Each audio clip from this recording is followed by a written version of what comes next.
I work for Aboitiz Power. We are at the moment the second largest power generator in the Philippines. And basically, we have all kinds of power, which I will describe more further later in the lecture. We've got about 3,900 megawatts of power that's composed of both renewable and non-renewable. In general, we have more renewable plants in number than non-renewable. It just so happens that because of the type, the renewables are tied to the resource or limited by the resource. Each of the thermal plants is only limited by capital and location. Therefore, the thermal plants are 300 megawatts, while the renewables are 10 megawatts, 5 megawatts, 20 megawatts. So I'm going to talk about RCOA. It's also called the Retail Competition Open Access Law. What is the difference between retail competition and open access? Well, they're really the same thing. Because of open access, the hope is that you would have retail competition, and so retail competition is really equal to open access, or you can interchange the terms. And the idea is this, right? Before, I'll get the pointer, yeah. Before, generators would sell power to the DUs, and the DUs would sell to customers. Customers had no choice as to who their DU would be. DU is distribution utility. And the DU will choose how to buy the power. All the terms, how much power, when, etc. The ERC would just regulate the rate at which it's recovered, the cost is recovered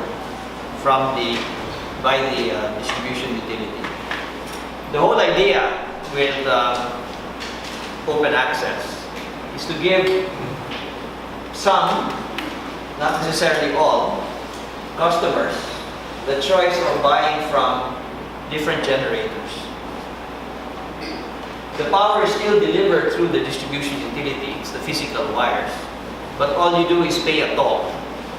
So the same way that when you buy from a website, you can buy from Amazon, you can buy from Walmart, all the goods that you buy may be delivered by FedEx.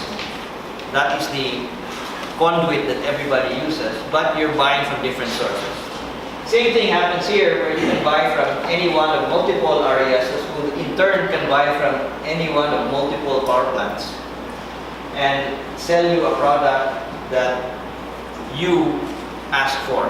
You can design. You can decide on the type of plant you want it from. Is it renewable, non-renewable? Is it short-term, long-term, index, or fixed?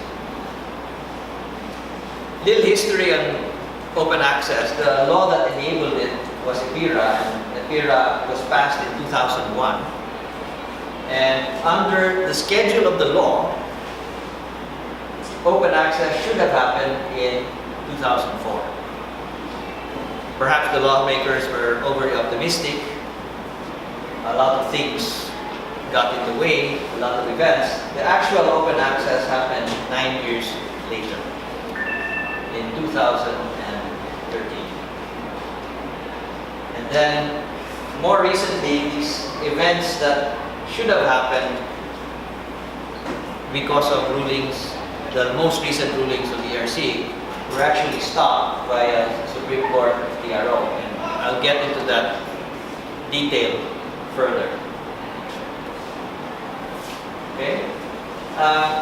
There are 54 RES suppliers, out of which 30 are licensed non-local RESs and 24 are local RESs. So what is the difference between a local RES and a non-local RES? I'll go back a couple of slides. The local RES is the licensed part of the DU that will sell and compete against the other RESs. So these guys can choose from whoever they want. They can choose to buy from the local RES of the DU, or they can buy from anybody else. Whereas captive customers can only buy from the DU and they cannot buy from the local RES. But really, the DU and the local RES are one corporate entity just two sets of accounting books. So think of it as a different department in a company with a different profit and loss statement. Okay? So if you look at the first wave of open access, there are 1,157 eligible customers, meaning customers who can buy from open access if they want, and representing demand of 3,400 megawatts. Out of this total number, 516 have chosen to buy from an open access supplier, whereas 641 have chosen to remain with utility. And that represents about 1,600 and 1,900 megawatts. Okay. In the second wave of open access, it allowed 750 kilowatt to 999 kilowatt customers to opt for open access. And out of that, 15 opted for it, representing 16 megawatts. But something happened, and I'll discuss that further later in the lecture. The total system demand of Luzon is about 10,600 megawatts, so all of this represents about 35% of the total market. Any questions so far? I hope if I'm not going too quickly.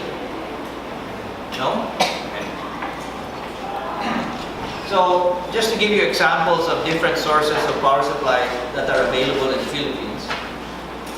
A lot of customers choose their power supplier based on environmental quality of the power. So, some will say, oh well, I want to buy from solar, or wind, or geothermal, as long as it's renewable. Others will say, well, I want the cheapest power, therefore I'll buy from whoever gives me the lowest price. It may be old coal plant or new coal plant. I've placed this here on one axis, the environmental attractiveness of the plant, and the other is the price, cost of production, total cost of production, including return of capital. Everybody has something like this in his or her mind. They will place these round balls in a different position, depending if a person prefers solar to geothermal or prefers geothermal to solar. But another thing can also happen. Somebody can say, I want to buy 50% coal and 50% solar. The RES can do this for you if you want. Another source of power aside from power plants is the spot market. And this is the historical price of the spot market from the time it started, from 2010. And as you can see, although it has been volatile, which markets are just like the stock market, the trend has been the lowering of prices until today. And mostly that trend is because of new power plants that have come online. Okay. Very large spikes, but the spikes are shorter in duration than, for example, here. One of the worst ever was 2010. 2009 was a year of glut. Prices were very low. I remember in August there were negative prices. Negative prices means you have to pay the grid to receive your power. Otherwise, you shut your plant down. And then 2010, I call the perfect storm. 5 different things happened in that year that normally do not happen every year. And all 5 of the things occurred and brought prices up. And then the year after, prices were down. And then up again here and down. So always up and down. That's one reason you may not want to be exposed to the spot market if you don't have appetite for volatility. So what happened with EPIRA? EPIRA had also privatized a lot of power plants, or caused the government to sell out a lot of power plants. So as you can see here, the government in 1997 was 90% of all, owned 90% of all power plants, or controlled 90% of all power plants. And then as EPIRA came, plants were privatized, that's why the blue shaded area has dropped. And new private entities started building power plants. So the yellow represents power plants that are under construction, and the green represents power to be constructed. So if you follow all of this, we'll probably have a big glut of power sometime in 2022. Let's see. So what are the benefits of RCOA? Well, it depends who you are. Some customers are attractive, others are not. In general, the attractive customers are the ones who first shift to open access. And the ones who are less attractive stay where they are. And the reason is, when the utility sells everybody power at one price, one guy ends up subsidizing the other. And I'll show an example of that later. So here, if this is the price that you would get from your local utility, it is actually an average price of all the different customers inside the utility. So the more attractive customers will get a lower price because they have a high load factor and probably a high credit rating. But these guys are actually subsidizing, the guys on the right are subsidizing the guys on the left. And so what happens is when open access comes, these are the guys who first leave, so that the guys who remain are no longer being subsidized by the guys on the right. Another thing that an open access allows you to do, it allows you to save money by shifting load. So imagine this gray area as the peak hours. And imagine the price of electricity in this area costing 2 pesos and 50 centavos more than the off-peak price.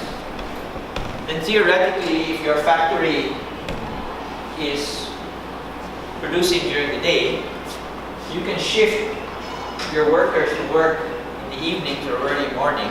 And by doing so, you'll save that amount of money in your electricity. Or another thing you can do is you can have a chiller air conditioning system where chilled water is produced at night, and during the day the chilled water is used to power the air conditioners during the day. And so what happens is that a peaky load like this becomes flat, and by becoming flat you will save maybe 15% of your cost of power, or 20%. There are even some customers who have the opposite. They produce at night and in the morning they shut off. A lot of steel mills are like this because power is 60% of their cost.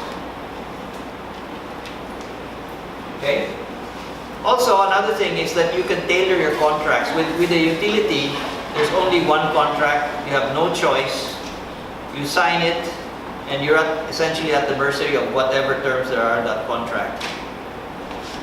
Here, you can choose who your supplier is. You can get a weak supplier but have a low price, or a strong supplier with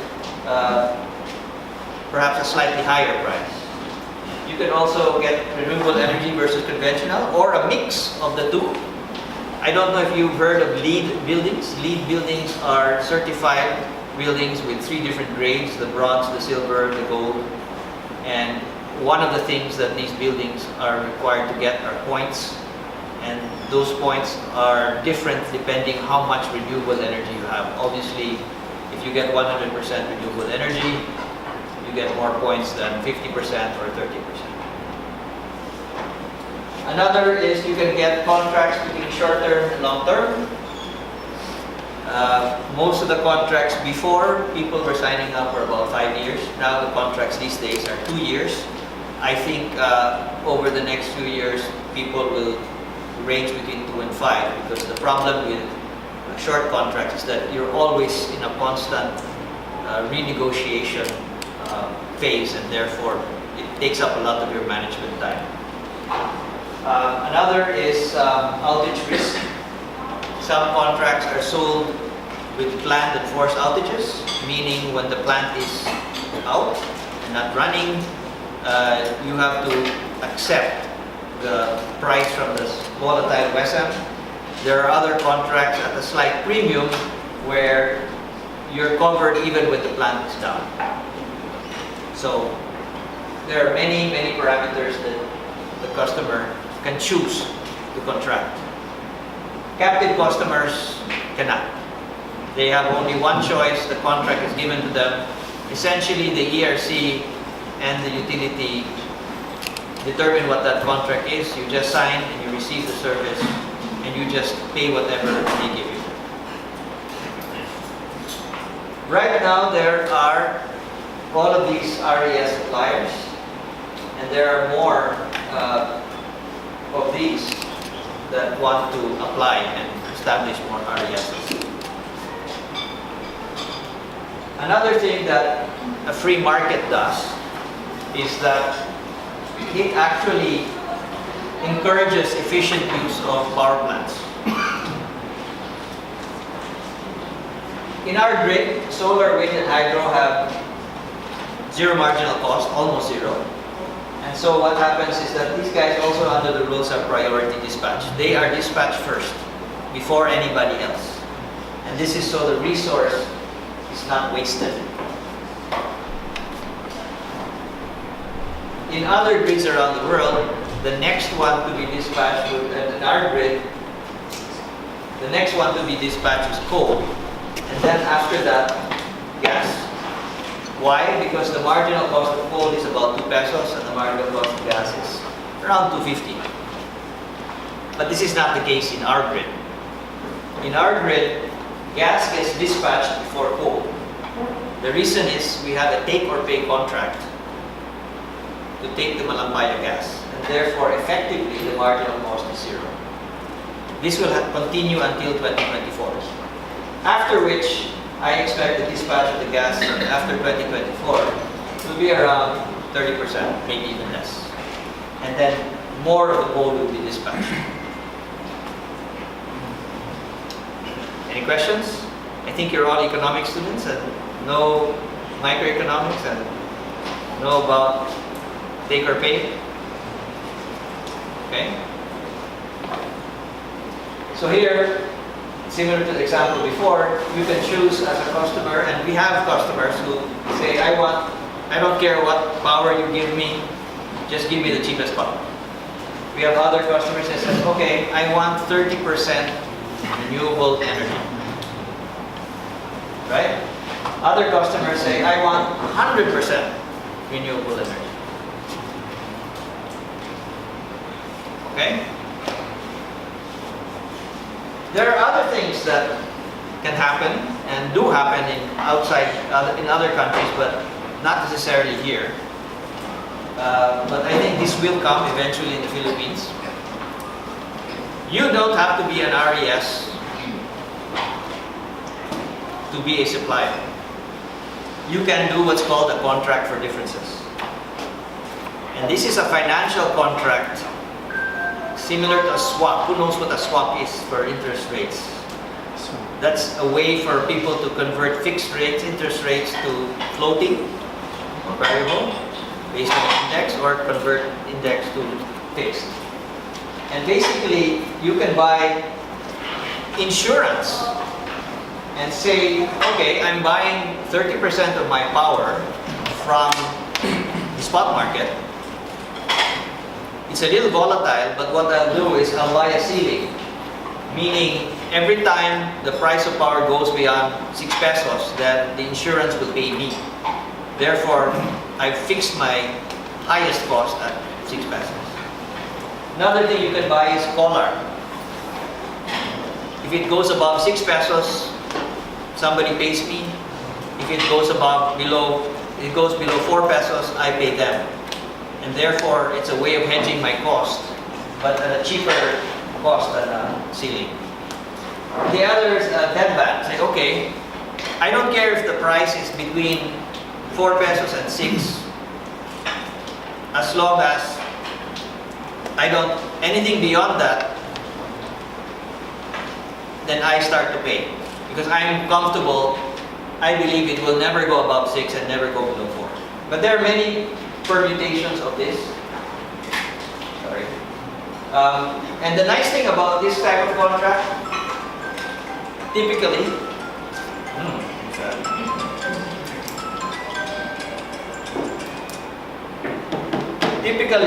when you have a financial contract, you only have 4 terms to agree. And usually the customer sets the quantity, start date, and duration, and the supplier will just give you the price. So negotiation is very, very easy in such a case. In fact, there are markets like this around the world for other products, for commodities, for finance and interest rates. They have this for power all around the world. And this is a way where it's called forward markets. And this is a way that I think is the future of the Philippines if permitted, because people can buy power for short periods, 5 days, 2 days, 3 days. Small quantities and large quantities. Okay. Any questions? Okay. Another thing that an open access market provides is value added. There's so much competition from RES suppliers that they want to provide you more than just power. They want you to think, all things being equal, if 2 people are offering me power at the same price, I'll give the contract to the person that gives me more than just power. Somebody can give me quality monitoring, maintenance, industry information, consultancy, training, plant tours. You know, down to the retail level in other countries, people give TVs, refrigerators, toasters, you name it. You can have basketball game tickets. I mean, it gets ridiculous, but that's what competition does. Okay? So just in summary, contestable customers have a choice. Non-contestable customers don't have a choice. Contestable customers are not subsidizing anybody. Whereas, if you are a non-contestable customer, you're a captive customer, either you are subsidizing somebody else or somebody is subsidizing you. Contestable customers can choose whatever supplier they want, any mix of different types of energy, any terms of the contracts, long-term, short-term, index, fixed. Okay? They are effectively in full control of their generation cost. Okay, moving forward. There was a series of circulars that had a temporary restraining order from the Supreme Court. This was supposedly because they wanted to ensure competition, but ironically, because of unclear, it is very unclear what the TRO covered, it actually reduced competition. Because these customers between 750 and 999 kilowatt, these customers who signed contracts to convert to open access, they were not allowed to do so. Okay? And a lot of customers who wanted to save money and switch to open access, because of the uncertainty, a lot of them have decided, I will not switch until I know what the Supreme Court does. And distribution utilities are also uncertain because they don't know when these customers, these 2, are going to switch. So they don't know how long they should be contracting their power.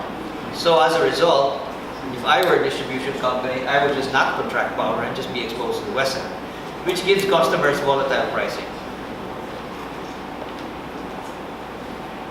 So all of this means less competition. So these are the customers I showed earlier who signed a contract and their contracts are essentially frozen. Some of these want to go open access but have decided not to or cannot because of it is uncertain whether the TRO covers them or not. a lot of others here who want to go to open access, they can. It's not a problem. It's voluntary, but have decided not to because of the uncertainty.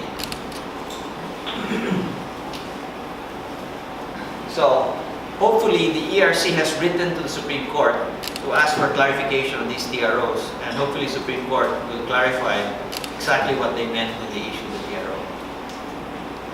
So essentially, open access empowers customers to choose their own supplier. And because of the choice, they satisfy themselves and they're in full control of the power that they buy. This is my last slide, so if you have any questions, I'd be happy to answer. Let's give Mr.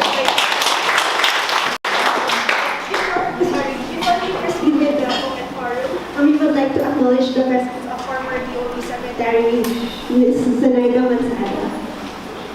Oh! And before we proceed, just a few reminders. Please state your name and affiliation before asking your question. Keep your question short. And please wait for the lapel mic to be handed over to you so everyone can hear your question. Mr. Lagarde. And then Sir Pavilion. No microphone? Okay. Great. Behind you.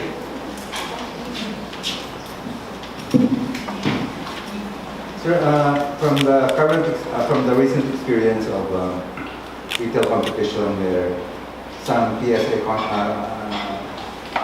some IPPs have had to have some capacity in their PSAs carved out, as is happening with Meralco. Yes. What standard asset risk does retail competition pose to the IPPs? To the IPP, it depends. It depends how much is stranded. The transition between open access to captive and open access, I think could have been handled better. There could have been a schedule, and if that schedule was followed, then at least the IPPs had time to find other sources of power, and they would know, you could control how much is converted. But right now it's a free-for-all, so I think there will be a lot of IPPs that will suffer greatly because they don't, about a year ago, they didn't know how much of their contracts will be carved out and when. And so it hits them at an uncertain moment, and then now they're trying to sell the remaining power that's not contracted to a market that's very much depressed because of excess supply. So you would say that standard asset risks are real? Oh, they are, definitely. They are. Second question. The stranded asset risk is not necessarily limited and because of open access. The places where there are stranded asset risks are the places with oversupply. So we're really talking Panay, Negros, and also in Mindanao. Sir, last question. With the standard asset risk, who bears, in your mind, who bears most of the burden? Ratepayers or the IPPs? The IPP.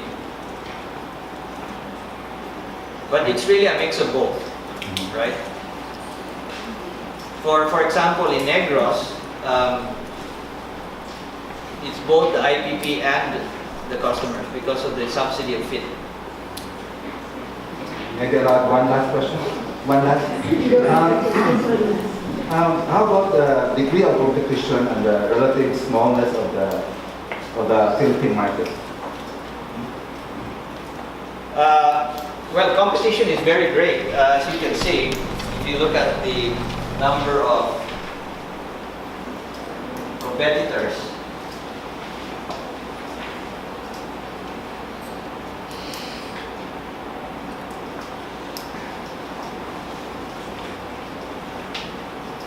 there you go. So the number of competitors that can supply anybody open access is the list on the right plus one of these. So effectively there are 31 possible suppliers who can supply electricity. And at least one of you here tonight has told me that there are others that want to join this list but cannot because of the temporary restraining order.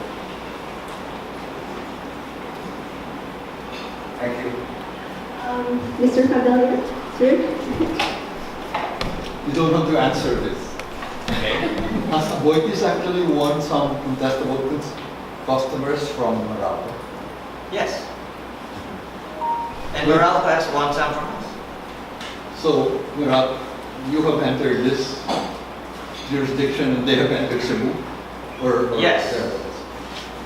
I don't know if they've entered Cebu. Yes, actually indirectly they have entered Cebu. They have, yes.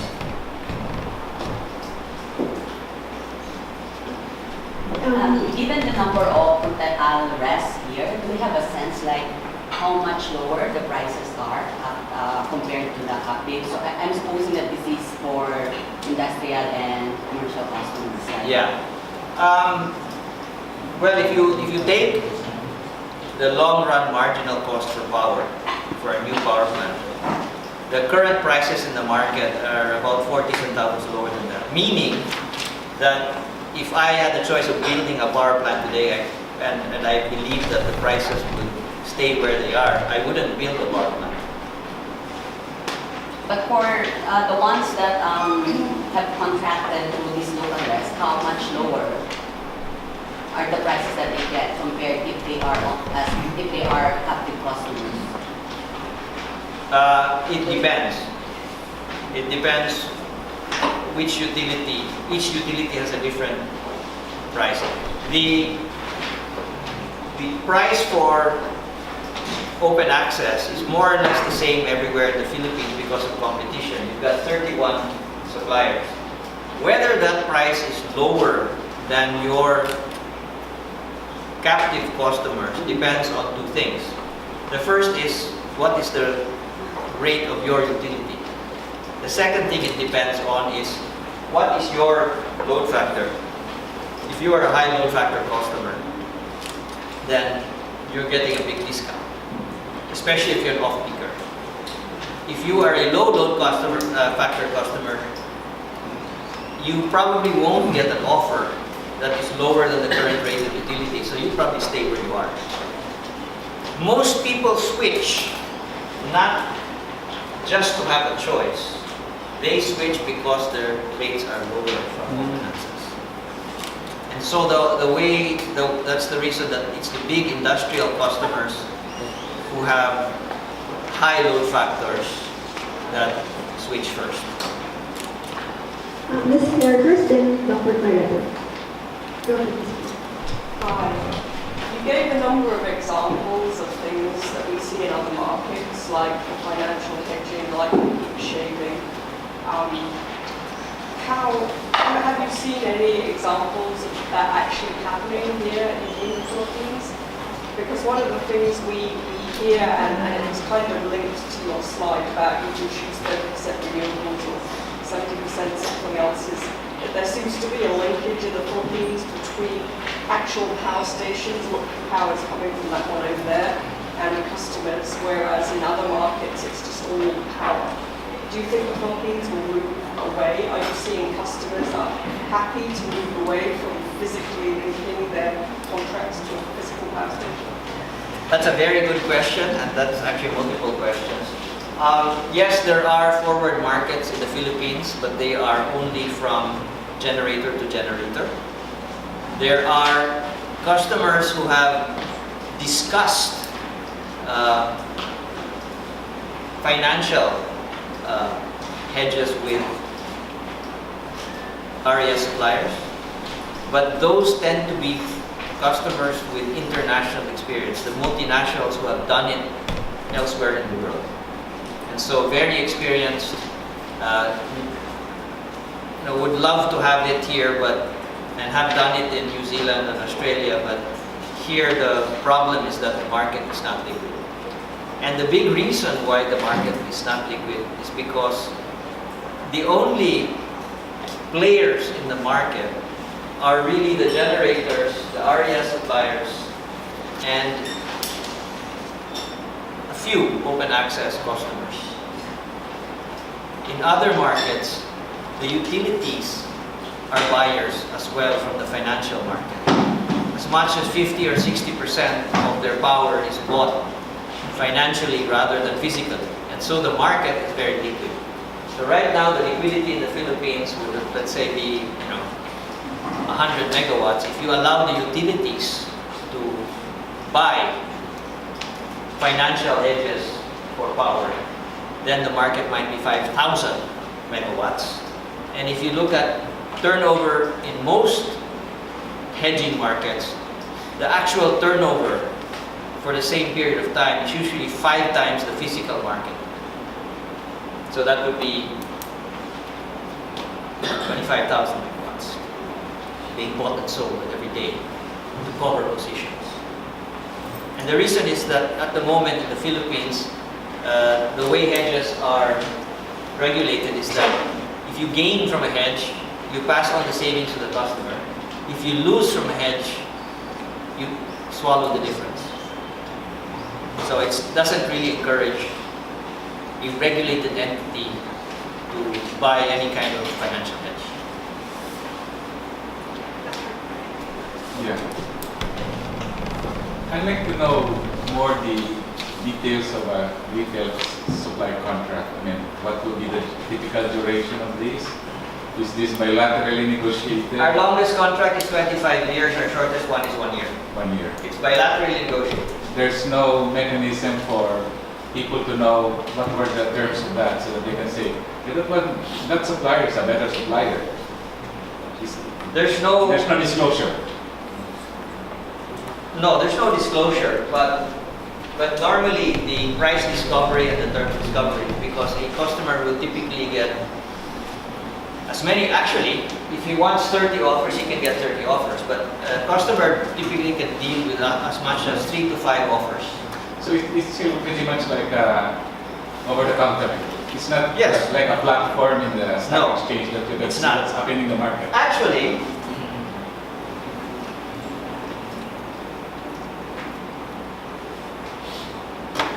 if you have a financial market, this is a platform. Why? The terms are usually set by the industry. Okay? The standard terms industry is called ISDA, which is used for financial markets. You can use ISDA for power if you want. And so the contract is the same. Usually the customer will say, I want this much, I want delivery on this date, and I want it for 1 year. And then he will get 4 or 5 offers of the strike price. And the customer will sometimes choose the lowest price, or he may choose a higher price from a more reliable supplier.